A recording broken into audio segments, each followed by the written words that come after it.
சிவகார்த்திகேயனோட அயலான் படம் ரிலீஸ் ஆயிருந்தது, தனுஷோட captain Miller படம் ரிலீஸ் ஆயிருந்தது.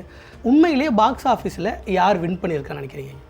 பாருங்கள், அவ்வளோ பெரிய திறமசாலி படைப்பாளி, இன்றைக்கி படங்கள் சரியாக இல்லையே. லைக்கா விஜயோட பையனுக்கு இப்போ ஒரு வாய்ப்பு கொடுத்துருக்கல, சஞ்சய் வந்து இயக்குனர் அறிமுகப்படுத்துது. இதை பற்றின உங்கள் பார்வை? இல்லை, அது நல்லது தான். விஜய் பையனை அறிமுகப்படுத்தால் யார் ஒன்றா வருவாங்க. ஆனால் பெரிய கலெக்ஷன் கொடுக்குமானா தெரியாது, வராது. ஊரை விட்டு வந்து இங்கே ரூமில் தங்கி சாப்பாட்டுக்கு வழி இல்லாமல் எதிர்கால கனவுகளை தாங்கி ஏங்கி தவிக்கிறானே, அந்த மாதிரி தம்பிகளை கண்டுபிடிச்சா புண்ணியம். சூர்யா ஒத்துக்க மாட்டாங்க. அந்த மௌன புகை உள்ளுக்குள்ளே புகைஞ்சிக்கிட்டே தான் இருக்குது. 20 கோடி 50 கோடி லாபம் அடையிறது அல்லது 30 கோடி நஷ்டம் அடையிறத விட இந்த 5 கோடியில் ஒரு 20 படம் எடு. பொங்கலுக்கு ரிலீஸ் ஆன படங்கள்லாம் பார்த்துட்டிங்களா ஐயா? பார்த்தேன். இப்போ வந்து சிவகார்த்திகேயனோட அயலான் படம் ரிலீஸ் ஆயிருந்தது, தனுஷோட கேப்டன் மில்லர் படம் ரிலீஸ் ஆயிருந்தது. ரிலீஸ் ஆகிறதுக்கு முன்னாடியே எந்த படம் ஜெயிக்கும் அப்படின்னு சொல்லிட்டு ஏகப்பட்ட டாக் இருந்தது. இப்போது உண்மையிலேயே பாக்ஸ் ஆஃபீஸில் யார் வின் பண்ணியிருக்கான்னு நினைக்கிறீங்க? பாக்ஸ் ஆஃபீஸ்ன்னு 2 படமே ஆகாது, ஆவரேஜாக இருக்கும்.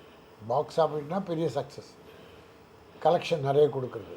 நான் பார்த்த வரைக்கும் கேப்டன் மில்லர் பரவாயில்ல, அது ஓரளவு கலெக்ஷன் இருக்கும். இந்த படம் அயலான் சுமாராக இருக்குது, மோசம் இல்லை, சுமாராக இருக்குது. அது சுமாரான வசூலில் தான் கொடுக்கும். ஆனால் யாருமே ப்ரொடியூசருக்கு லாஸ் வராது, டிஸ்ட்ரிபியூட்டர் லாஸ் வராது. ஏன்னா இந்த லீவு நாள் 5 நாளும் ஒரு கலெக்ஷனை கொடுத்துரும்.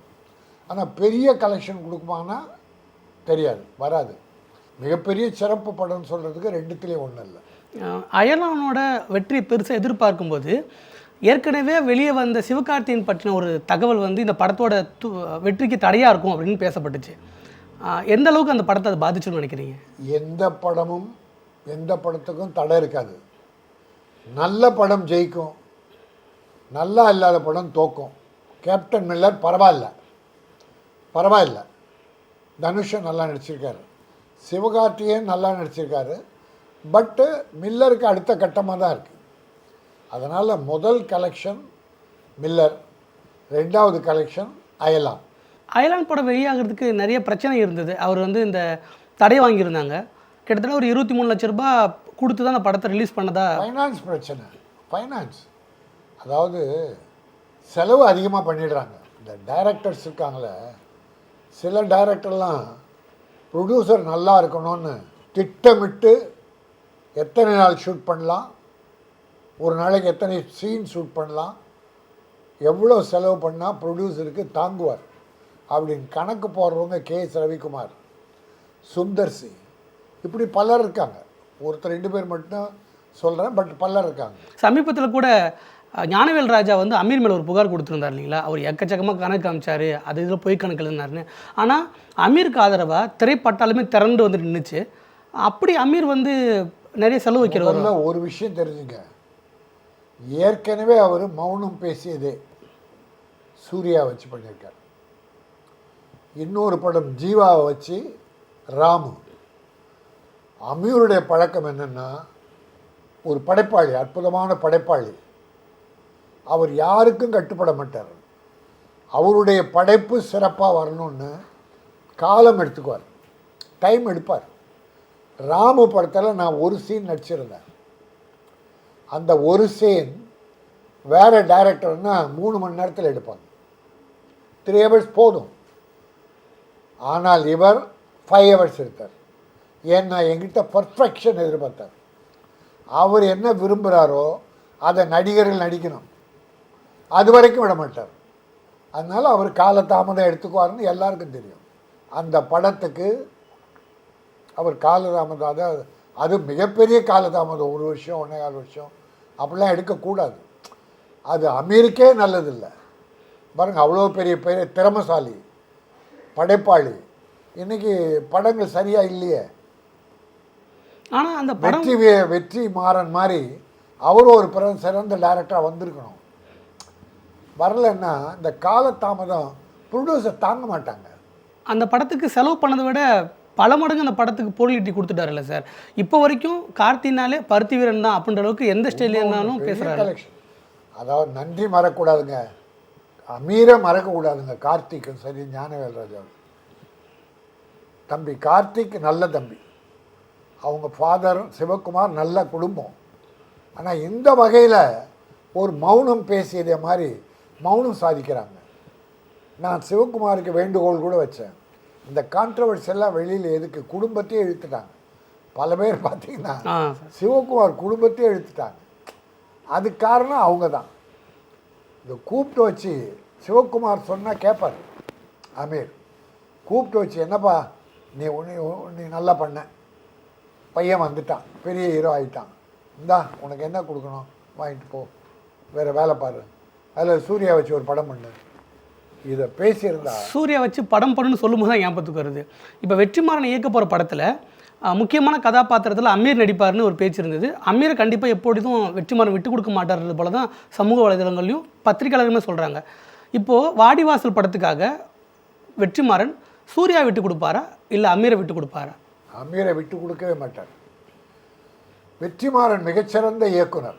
அவர் பண்ண படம்லாம் தனுஷை வச்சு படம் பண்ணது. ஃபர்ஸ்ட் படம் ஆடுகளம், அசுரன். 3 சூப்பர் ஹிட். அது மட்டும் விடுதலை. அதனால் வெற்றிமாறன் என்பது ஒரு வெற்றி இலக்கை தாண்டியவர். அவர் திறமையில் தான் நம்பிக்கை, அவர் கதையில் நம்பிக்கை வைக்கிறவர். ஹீரோக்கள் எல்லாம் இல்லை. சூர்யா ஒத்துக்கிட்டா அமீரோடு நடிக்கலாம், வாய்ப்பு இருக்குங்களா? சூர்யா ஒத்துக்க மாட்டார். அந்த மௌன புகை உள்ளுக்குள்ளே புகைஞ்சிக்கிட்டே தான் இருக்குது. ஆனால் நல்லதில்லை, சினிமாவுக்கு நல்லதில்லை, இவங்களுக்கும் நல்லதில்லை. ப்ரொடியூசருக்கு வந்து எக்கச்சக்கமாக செலவு வைக்கிறாங்க டேரக்டர்ஸோ ஆக்டர்ஸோ சொல்லியிருந்தேன் இல்லையா? கடந்த 2023 வருஷம் ரிலீஸ் ஆன பெரிய படங்களுக்கு இணையாக சின்ன சின்ன பட்ஜெட் படம் பெரிய பெரிய ஹிட் கொடுத்துச்சு. உதாரணத்துக்கு இந்த போர் தொழில் ஒரு படம் வந்தது, பார்க்கிங், பெரிய வெற்றி, டாடா, ஜோ, குட் நைட், அப்புறம் இருகப்பற்று, இப்படி ஒரு 15 படம் ஒரு லாஸ்ட் இயர், அதுக்கு முன்னியர் மொத்தம் ஒரு 300 படம். 300 படம் ரெடி ஆச்சுன்னு வச்சுங்க. அதில் ஒரு 10-12 படம் சின்ன படம், பெரிய சக்ஸஸ். என்னுடைய கருத்து என்னென்னா, நீ 100 கோடி 200 கோடியில் படம் தயாரித்து 20 கோடி 50 கோடி லாபம் அடையிறது அல்லது 30 கோடி நஷ்டம் அடையிறதை விட இந்த 5 கோடியில் ஒரு 20 படம் எடு. 5 கோடியில் புது நடிகர், புது இயக்குனர், கதையை பிரமாதமாக தேர்ந்தெடுத்து அந்த இயக்குனருக்கு வாய்ப்பு கொடுத்தா 10 படத்தில் 5 படம் 6 படம் ஜெயிக்கும். அது அந்த 50 கோடி சம்பாரித்து கொடுக்கும். இதை நான் வேண்டுகோள் யாருக்கு வைக்கிறேன் தெரியுமா? தானு, கலைப்புலி தானு, அவர் செய்யணும், முடியும் அவரால். ஐசரி கணேஷ், லலித் குமார், விஜய் வச்சு படம் எடுத்து இப்போ ரஜினியை வச்சு படம் எடுக்கிறார் அவர். இப்படி சில சத்யஜோதி தியாகராஜன் சின்ன படங்கள் எடுக்கிறார். இப்படி சில ப்ரொடியூசர் இருக்காங்க. அவங்கள பெரிய படம் ஏதோ ஒன்று எடுக்கட்டும், ஆனால் சின்ன படங்கள் கதையை ஒழுங்காக செலக்ட் பண்ணி நல்ல டைரக்டரை போட்டால் பெரிய படங்கள் சம்பாதிக்கிற பணத்தை விட இது சம்பாதிச்சு கொடுத்துரும். குறிப்பாக அந்த வெற்றி பெற்ற சின்ன பட்ஜெட் படங்களில் மெஜாரிட்டி படங்கள் எல்லாமே அறிமுக இயக்குநர்களாகவே இருந்தாங்க. எல்லாம் அவங்களுக்கு அதுதான் டெபியூட் மூவியே. ஃபஸ்ட்டு படமே பெரிய பெரிய ஹிட் கொடுத்தாங்க. நீங்கள் சொல்லும்போது லைக்காலாம் ஒரு புதுமுக இயக்குனருக்கு வாய்ப்பு கொடுக்கணும்னு சொல்லியிருந்தீங்க. லைக்கா விஜயோட பையனுக்கு இப்போ ஒரு வாய்ப்பு கொடுத்துருக்கல, சஞ்சய் வந்து இயக்குனர் அறிமுகப்படுத்துது. இதை பற்றின உங்கள் பார்வை? இல்லை, அது நல்லது தான். விஜய் பையனை அறிமுகப்படுத்தா யார் ஒன்றா வருவாங்க? எல்லா படம் அது லைக்காவுக்கு கிடச்சிருக்கு. இதை விட புதுசாக அனாதையாக வர்றான்ல பாவம், ஊரை விட்டு வந்து இங்கே ரூமில் தங்கி சாப்பாட்டுக்கு வழி இல்லாமல் எதிர்கால கனவுகளை தாங்கி ஏங்கி தவிக்கிறானே, அந்த மாதிரி தம்பிகளை கண்டுபிடிச்சா புண்ணியம். இவ்வளோ நேரம் உங்கள் பொண்ணான நேரத்தை எங்களுக்கு ஒதுக்கி கொடுத்ததுக்கு மிக்க நன்றி சார். செய்திகளை உடனுக்குடனும் துல்லியமாகவும் தெரிந்து கொள்ள சப்ஸ்கிரைப் பண்ணுங்க.